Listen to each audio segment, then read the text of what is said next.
Hello and welcome to our Oracle Enterprise Manager Cloud Control 12c demo series. This demonstration shows you how to monitor your database machine using Enterprise Manager.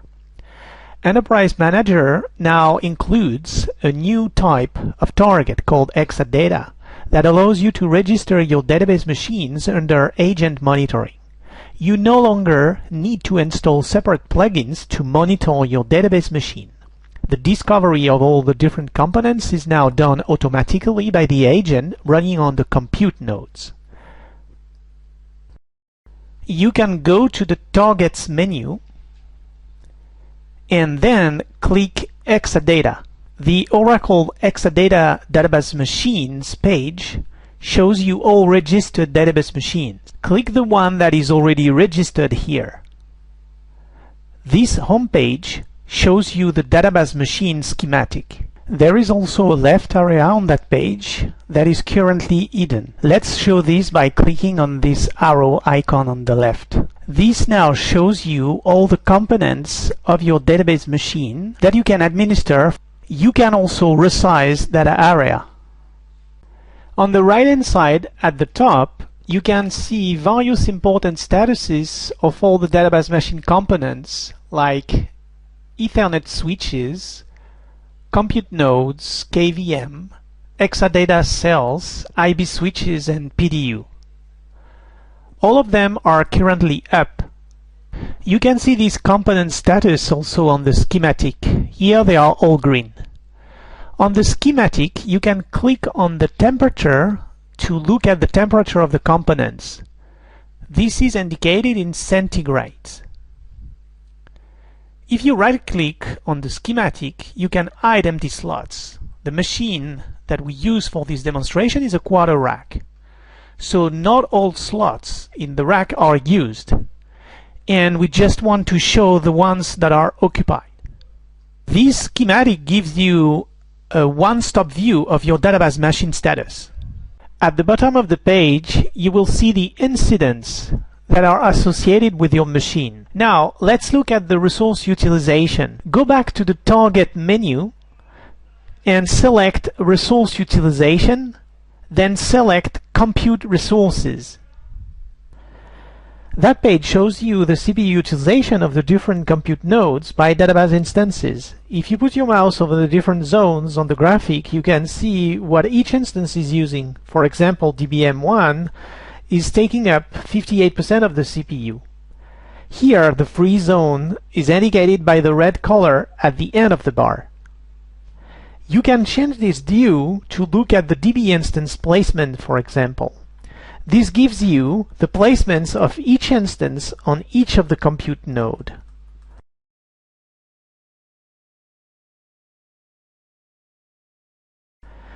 Now, let's have a look at the storage utilization. Go to the Target menu, then Resource Utilization and Storage Resource. On this page, if you pass the mouse over the graphic, you can see the I/O percentage done by each database. You can also look at the disk group space allocation by changing the metric type at the top. And here, because only one disk group is allocated, all three cells are using that one. Now, let's go back to the database machine schematic page. Go to the Target menu, then Home. From there, you can click the grid link to get an aggregated representation of all the cell metrics on just one single page. On that page, you can see some of the performance metrics like the flash and hard disk I/O load, the average CPU utilization on each of the cells, then the total network utilization, and finally the average response times for both flash and hard disks. Another interesting chart you get on that page is the workload distribution by databases. Here you can see we have 5 databases, and the last one is using most of the I/O utilization. You can also see the ASM disk group summary section, which shows you the various important data about all of your disk groups. Last section on this page is about the incidents tied to your cells. You can drill down to individual cells if you want. Let's have a look at cell 4. Here you see the same information as previously, but only for that particular cell. The I/O load on the hard disk is much higher compared to the flash disks. What you see on this page is the instantaneous view of your cell, but you can look at historical data too. Go to the target menu, then Performance. This page shows you how the cell performed in the last 2 hours, but you can change the scales and use day, for example. You can select scale to 15 minutes to have a more granular view.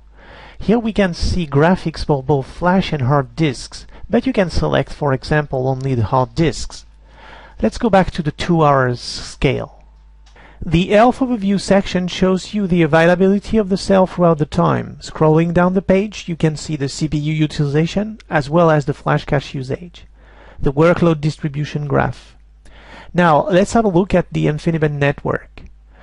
Like for the database machine general schematic page, there is also a switch schematic. And this schematic can show you what are the ports that are being used as well as the available ones. The gray ones are currently used, and when you pass your mouse over one of those ports, you see where it is connected to as well as its throughput. Another interesting view of the switches is their topology. Go back to the target menu and then select topology. This view shows you how the InfiniBand switches are connected to the different targets like cells. Now, if there is a bad port, these green lines will become red. This helps to quickly identify the root cause of the performance problem, for example. In addition to the topology, you can run administrator commands to manage your switches directly from Enterprise Manager. From the target menu, select Administration. On that page, if you want to administer your IB switch, select IB switch. In the command section, you can select the operation you want to do, for example, enabling a port. Then you can select the corresponding port and click Next. So basically this is a workflow that guides you through the administration actions instead of you doing it through the command line. Another important feature you can get is the integration of the Exadata performance statistics directly in your database homepage. So here is the database performance page for the DBM1 instance. There is currently a high level of activity on that database. Now let's look at the I/O performance statistics. You can find some Exadata specific information. If you scroll down, you can see the Exadata system health. If it is green, that means the system is in good condition. You can also see the I/O megabyte per second for various code layers. Here, smart scan are predominant. Scrolling down further, you can see the I/O request per second by I/O function. Here the database writer is the most active. Now let's have a look at the Exadata system health. This page shows you the hard disk I/O load. You can click on the health overview detail to get more details. That concludes this demonstration. So thanks for watching.